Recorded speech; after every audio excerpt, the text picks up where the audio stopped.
If you were to stop a random person on the street and ask them for their thoughts on propaganda, chances are they would begin to describe propaganda posters in war films from the early to mid 1900s. To a layman, this could easily be perceived as a positive reflection of an informed society, who knows the historical background and inherent dangers of propaganda when used on the unsuspecting public. However, under critical analysis, this actually reveals a much darker truth. While most people know what propaganda is, the alarming majority of people either strictly view it as a thing of the past or something as to which they are apparently immune. So if the target audience for propaganda to be the most effective is an unsuspecting public, the propaganda machine could easily be running at maximum output and could be quite efficient at morphing the views of the general public still to this day. The only question is, does propaganda still exist? And if so, what effect is it having on our society?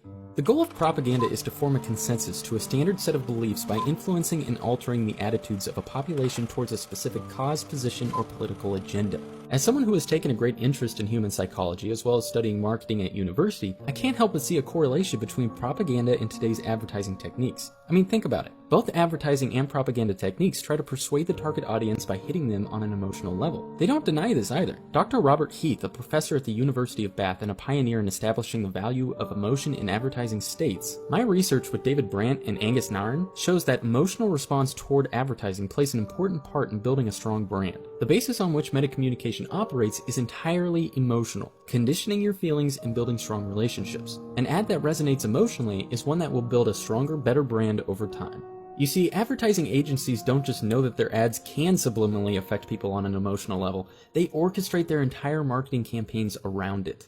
If manipulating people's emotions in order to sell them on something, and to structure how their brand is perceived in the minds of the general public, doesn't sound like Propaganda 101 to you, consider this. Joseph Goebbels was the Reich Minister of Propaganda in Nazi Germany from 1933 to 1945. As part of Hitler's Rotzenstab policy, coordinating the whole population in Nazi Germany behind Hitler, Goebbels drew inspiration for Nazi propaganda by studying the way advertising companies worked in America. Furthermore, Goebbels used his position within the Nazi hierarchy to influence newspapers, the cinema, theaters, art galleries, and radio broadcasts. What's more shocking is how proud the American Advertising Agency was about this at the time. The July 20th, 1933 issue of Printers, Inc., one of the lead advertising trade journals of its time, speaks approvingly of Hitler's methods and gives alarming insight into just how closely related propaganda is to advertising. The article stated, "As is well known, the word propaganda in Germany is used synonymously with the word advertising. Although in this country and in Great Britain propaganda has the unfortunate connotation of being free instead of being paid for, this distinction does not exist in Germany."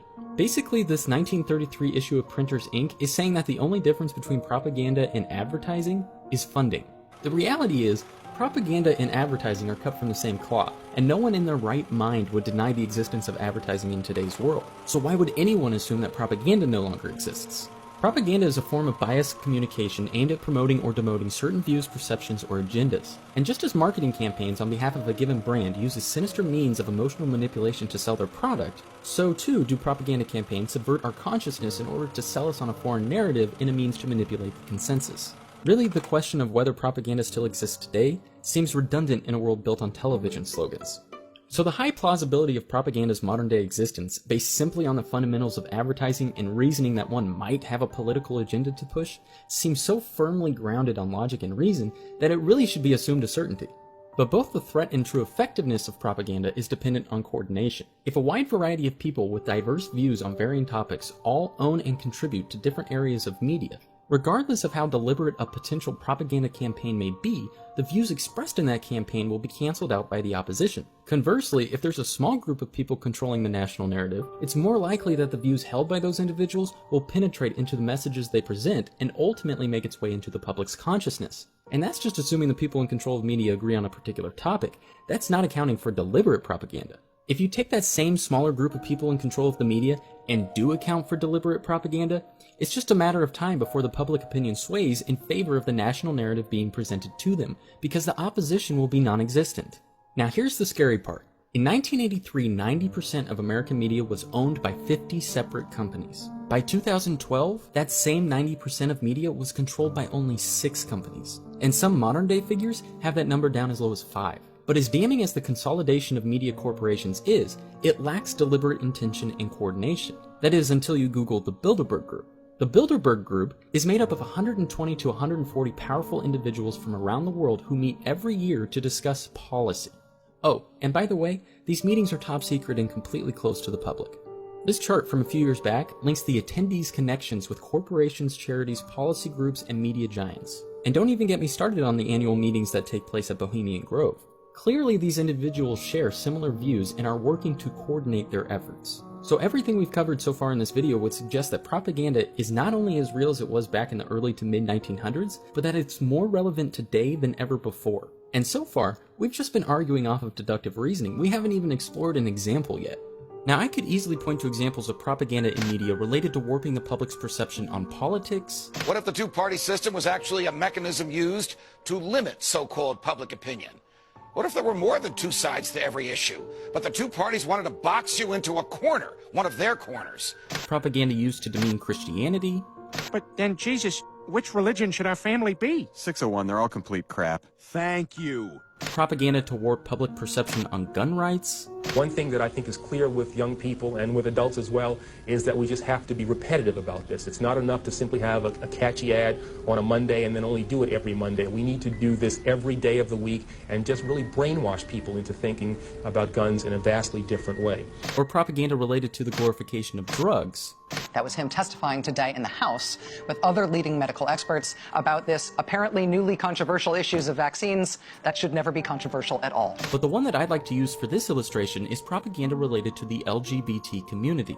A recent Gallup poll shows the support and opposition statistics for gay marriage between 1996 and 2015. According to this chart, the number of people in opposition of gay marriage has dropped from 68% to 37%, while the figures for those in favor of gay marriage has skyrocketed from 27% to a majority 60% in just 19 years. That is a major shift in societal norms. Be honest with yourself. Whether you're in favor or in opposition of gay marriage, do you really think that this drastic change in social perception was purely organic? The Gay Lesbian Alliance Against Defamation, aka GLAAD, has evaluated the quantity and quality of LGBT characters during primetime television since 2006. Their stated objective is to push for positive representation and to increase the amount of representation. The 2015 GLAAD ratings and score, based on the percentage of LGBT-inclusive original programming hours during primetime television, shows that programming is at an all-time high on broadcast and cable networks. Folks, the LGBT community currently makes up only 3.4% of the population. So why is 8% representation considered a failing grade and 28% representation considered merely adequate? Check the link in the description for a fascinating article written by a former transgender individual who elaborates more on this coordinated effort to make LGBT narratives the new norm in America. A typical approach for indoctrination through the use of propaganda is as follows. First, the viewer is exposed to the information and is made conscious of the subject matter.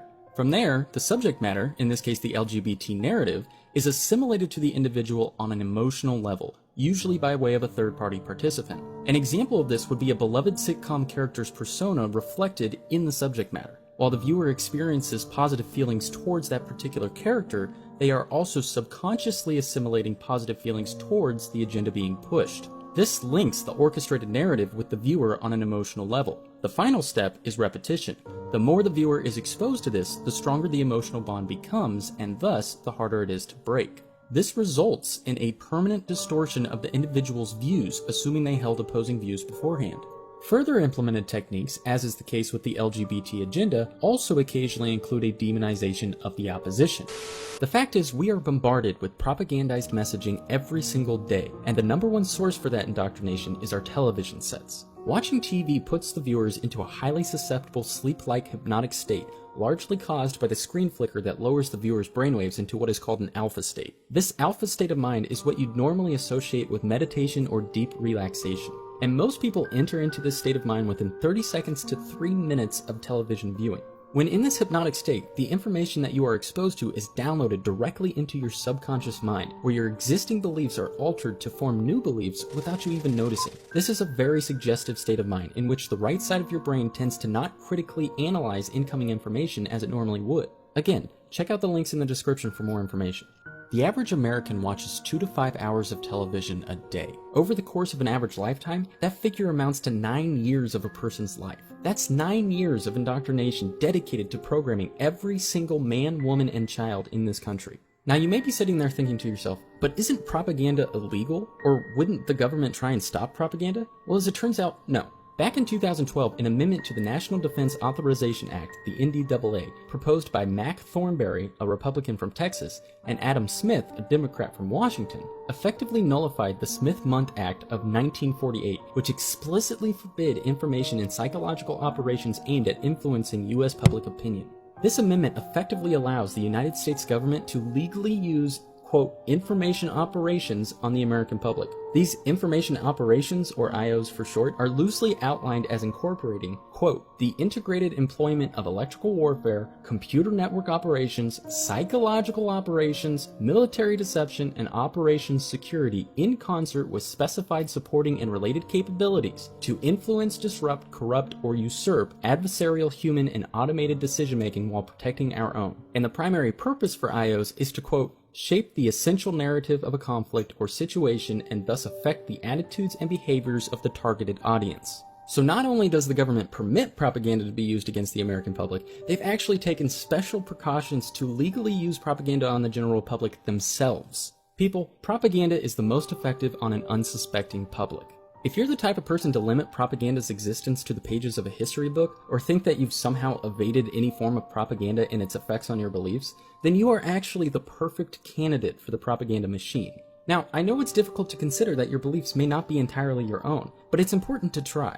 The first step to overcoming any form of indoctrination is to be aware of your own susceptibility and to take an honest, introspective look into your own beliefs. Because propaganda is most effective when combined with emotional stimuli, it's important to analyze your own emotional responses to conflicting information that you may be presented with. In other words, if someone says something to you that you disagree with, and you feel an intense emotion in response to what they've said, chances are the beliefs that you hold on that particular topic are intimately tied to an artificial emotive response ingrained in your mind through years of indoctrination. Stay conscious to these threats of persuasion, and focus on evaluating new information from an emotionally neutral and purely logical frame of mind. Only then will you be able to counteract the effects of propaganda and start to form your own opinions.